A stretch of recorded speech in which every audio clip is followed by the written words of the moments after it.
Oh, it's gone. Good afternoon, Angelika. Hello, Stephen. Are we going to wait 5 minutes now before? No, we're not going to wait 5 minutes, I promise you. We're going live today on Facebook and on LinkedIn and on Twitch. And I'm just waiting for the clock to get down to 4 minutes and then we'll be on screen. If you're joining us live, thank you. If you're watching the replay, thank you. This is Ask Angelika. Yeah. I forgot, I've got a new studio. Oh. I wonder if I can do that. No, I can't change it whilst it's working. But you can stop it when it gets to 4. I can just get rid of it. Yeah. Okay. I can just click a button and it will disappear. So in 10 seconds, we'll be live with you, and just need to hide that first and take that clock off. Yes. Right, it's gone. That's it. And we're here. That's better. Hello. Hello, Stephen. Right. Okay. So this is Ask Angelika, Season 5, Episode 9, Practical German for Easter. Angelika, would you like to explain what we're talking about? Yes, this one is a little bit different because the last few shows of Season 5, I've sort of looked for interesting vocabulary or sentences or sometimes words to a particular topic. And actually, we did one for Easter many years ago already. So when I was looking for what we could do, I came across some really interesting information, stuff that's been puzzling me for quite a while. If you remember, 2 shows ago, we spoke about Carnival. We did.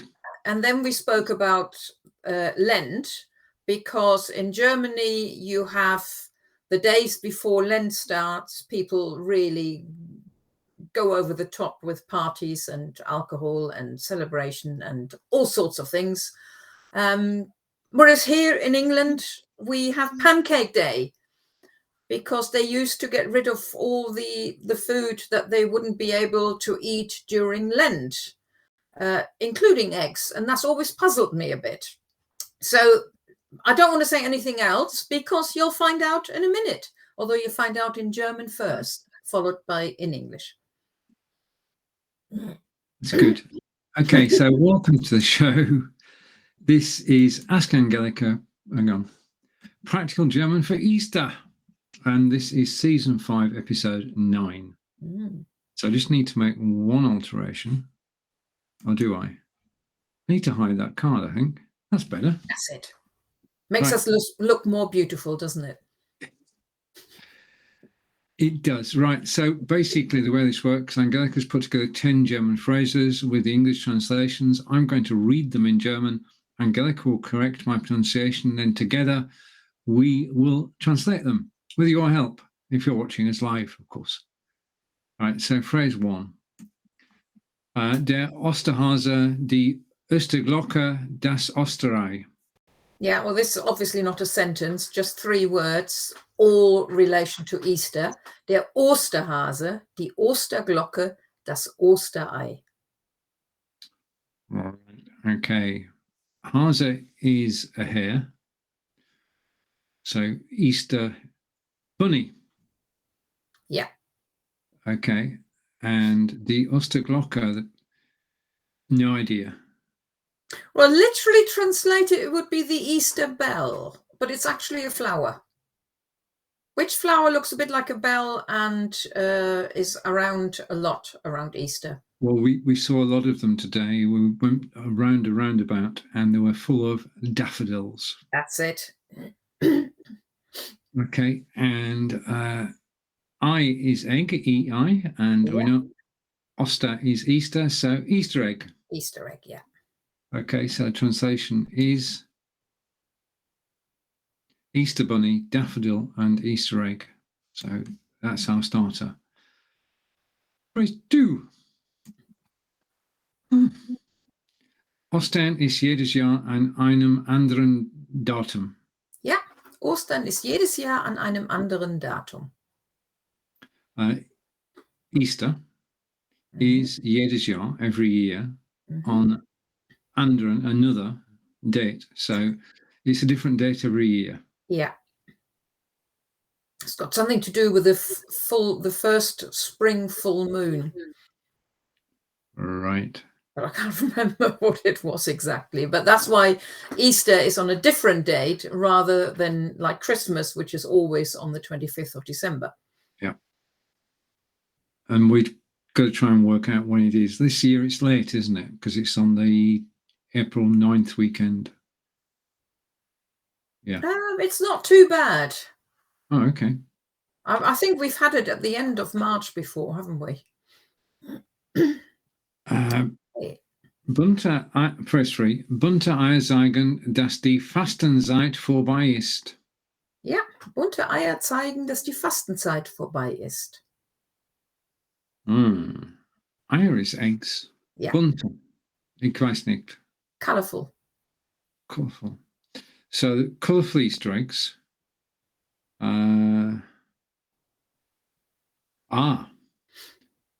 Right, okay. Fastenzeit was from the last show we did, fasting, so Lent. Yeah. Vorbei ist, gone, so shows that Lent is gone? Yeah, or that Lent is over. Okay. Again, these are phrases for Easter, which is just over a week's time. Phrase 4. Wait a minute. This is the long one. The long one. Sorry. Let's just stop that again. Let's see if we can. I'm just going to make one change and just see what happens to our screen. So we're still here and I can go like this. I'm going to read it the second. I'll let it run round and then I'll read it the second time round. The English is shorter, of course, as usual, but let's go for it. So phrase 4. Während der Fastenzeit haben die Menschen früher auf die viele Lebensmittel verzichtet. Verzichtet. Verzichtet, ja. Mr. T. So, während der Fastenzeit haben die Menschen früher auf viele Lebensmittel verzichtet. Okay, we've got most of it on screen. No, you've got all of it on there now. Cool. Right. It scrolls. I'll scroll down in a minute. During Lent, the people are happier. Earlier. Well, früher can mean earlier, but in this case, it normally gets translated as used to. A long time ago, but we're not actually saying exactly how long. Right. Okay, so translation is during Lent, people used to give up a lot of food. Yeah. Okay, phrase 5. Darunter, auch auf Eier. So, darunter auch auf Eier. This is a follow-up. So, während der Fastenzeit haben die Menschen früher auf viele Lebensmittel verzichtet. If I had done it as a complete whole sentence, I could have said, darunter haben sie auch auf Eier verzichtet. But that would be a bit clumsy. So we got rid of all the verzichtet in that. So it's just darunter auch auf Eier. So auch auf is including, darunter, under. Yeah, literally translated amongst them also. But we would just say including. Sounds a lot better than amongst them. Including eggs. Yeah. Okay, phrase 6. They used to give up eggs for Lent, but, and this is Aber natürlich haben die Hühner weiterhin Eier gelegt. Aber natürlich haben die Hühner weiterhin Eier gelegt. So whilst people weren't eating eggs, naturally, hens were still laying eggs. Exactly.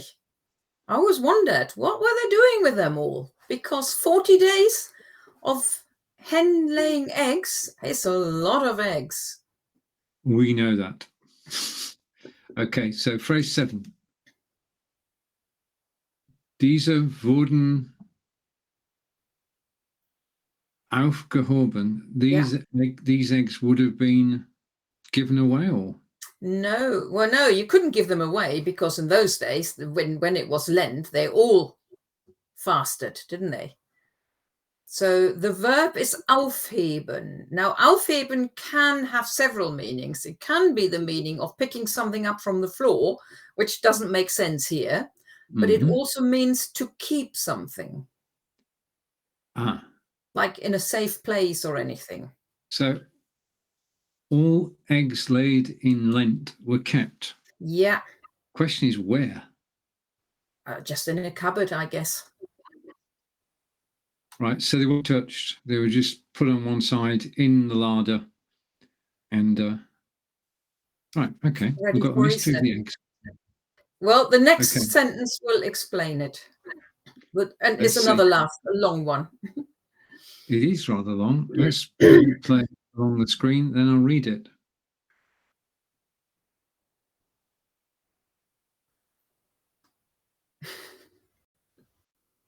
Right, okay. Let's have a go. Phrase 8. Damit man musste, wie alt welches Ei schon war, wurden sie in verschiedenen Farben eingefärbt. Ja. Damit man wusste, wie alt welches Ei schon war, wurden sie in verschiedenen Farben eingefärbt. Okay, and we welcome our viewer who joined us. We'll be going through the sentences again in a minute, so let's just update. Damit must. Right, so you wouldn't know how old the eggs were, would you? No, but they had a system. Right. So in order to know how old each egg was, what did they do? They coloured the eggs. They coloured the eggs, exactly, in different colours. And although here we don't seem to do that much, here it's mainly all chocolate eggs. But in Germany, they hard boil the eggs and then they get coloured. And what's left now for Easter is just you have your hard-boiled eggs and they're beautifully decorated or coloured or anything like this, just for Easter. But originally it was so that they actually knew which eggs to eat first. So I'm guessing they would have hard-boiled them then and then coloured them so they knew the red ones were the ones they needed to eat first, followed by the green or blue or whatever the colours were. It's every year when we have Pancake Day, and I think of, well, they did that because they wanted to get rid of the flour and the sugar and also the eggs. And having chickens ourselves, I always thought, but the hens would have carried on laying the eggs. What did they do with them? Now we know. They had their own system, colouring them in different colours, so they knew exactly which ones to eat first. Gotcha. And we say hello and welcome to Julia Straw. Welcome. Oh, hello, Julia. Right. Now we're a week early with this, but we're going to do it because we're not broadcasting next week. Frohe Ostern. Yeah, it's a little bit early, but we had to say it, didn't we? We did. As part of the because that is Happy Easter. Yeah. Okay, now what we're going to do is going to go, if I take that off, we're going to go, shall we go back to the beginning? And if you read the German perfectly, I'll attempt the English? Yeah. Okay, so we're going back to the first phrase, and the first phrase is? Der Osterhase, die Osterglocke, das Osterei. And translated, that's the Easter bunny, daffodil, or Easter egg. Okay, phrase 2. Ostern ist jedes Jahr an einem anderen Datum. Easter is a different date every year. Phrase 3. Bunte Eier zeigen, dass die Fastenzeit vorbei ist. Sorry, that triggered Siri. For some reason, Siri got involved in that. I don't know.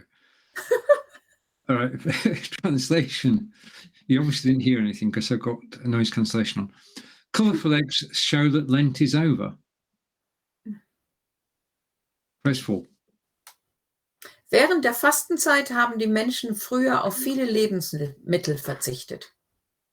Translated is during Lent, people used to give up a lot of food. Okay, phrase 5. Darunter auch Eier. Including eggs. So people gave up a lot of food, including eggs. And we've gone to phrase 6. Aber natürlich haben die Hühner weiterhin Eier gelegt. But of course, the hens continue to lay eggs. So what do we do? Diese wurden aufgehoben. The eggs were kept. Phrase 8. Damit man wusste, wie alt welches Ei schon war, wurden sie in verschiedenen Farben eingefärbt. Which translates to, hang on, I'll put it on the screen that way. In order to know how old each egg was, they were dyed in different colours. Brilliant system. Simple and straightforward. Yeah. Yeah, keep it simple. And Frohe Ostern, but we can say that at the end. Happy Easter. Now, this gives me a chance to actually show my new layout, which I'm going to go here, and I'm going to put you a. Do you want the book full screen? Just a minute. Oh, I see what I mean. Yeah. There you are. How's that? Yeah, that's fine. Yeah, I thought I just wanted to talk a little bit about my gender course. If you remember at the beginning, we had 3 words: der Osterhase, die Osterglocke, das Osterei. And all 3 words start with Oster, which means Easter. But then we have a masculine, a feminine, and a neuter noun. We've got der Osterhase, die Osterglocke, das Osterei. And many German learners, and particularly sort of those who started learning German, find this whole der, die, das thing extremely frustrating. And sometimes people think, like, is there somebody sitting there and saying, right, we haven't had many der words, let's have another der word or das or anything. And how does it all work? And why can't we just say the for everything? And my course actually shows you that, although I don't cover every word, because even with a course, there are still some words where even I don't know why they are masculine, feminine, or neuter, but there are actually rules. And there are rules for those nouns which are always masculine and always feminine and always neuter. They're really useful to know, because once you know that, it makes it a lot easier to work out. And there are rules for nouns which are usually masculine, feminine, or neuter. They're not quite so easy to recognize, but to be aware of them makes it a little bit easier for you as well. And the words I just mentioned, Osterhase, Osterglocke, and Osterei, they're called compound nouns because they actually consist of 2 words. And in English, they are spelled as 2 words, apart from the daffodil in this case. But we have Easter bunny, which is in English 2 words, and Easter egg is 2 words, but in German it's always one word. And the gender of those words depends on the last word within that. So it doesn't matter that all 3 words start with Oster. It is the end bit, and Hase is masculine, Glocke is feminine, and Ei is neuter. Things like that. A bit about new nouns as well. And like I said, rules for those which are always or usually masculine, feminine, neuter is all covered in my course, which also comes with a worksheet, lots of activities for you to have a go yourself and work it out. And if you complete my course and I've done all the activities, you'll find German, the der, die, or das, a lot easier. You will. You most certainly will. I've taken the course and it is very good and very comprehensive, and it does get you thinking about why certain words are certain der, die, or das. Yeah. Okay. Takes it away a bit from the English when you think like, oh, why do I need to know this and that? After a while, you just do it automatically. That doesn't mean you won't get it wrong. Even Germans still get it wrong. Yeah, because sometimes there are new words and you think like, I really don't know. And then you need to look it up. But most of the time it works, which is really good. So that's the course. And Angelika, it's over to you. I lost it there. Just a minute. Okay, bring it back. That's it. Yeah. Where do we go next? Well, actually, next month we're only having one Ask Angelika instead of two, because next week is actually Good Friday, and I've got some other commitments as well. So we have one Ask Angelika I've written it down and I've lost it, on the 21st. 21st of April. Of April. Not sure yet what we'll talk about. I did wonder whether we ought to talk about this, as we're in April, about the weather. We could do. We'll probably get all seasons anyway, won't we? In England, we talk about weather every single day, of course. That would be a bit boring, but I think maybe we ought to have one show about the weather. And April is probably the month where we could end up with all 4 seasons in one go. Well, not in one day, but although sometimes it feels like it. So that probably will be the topic then. Which means until then, it's Tschüss von mir und frohe Ostern. Tschüss von mir und happy Easter. Happy Easter. Take care, everybody. Bye. Tschüss.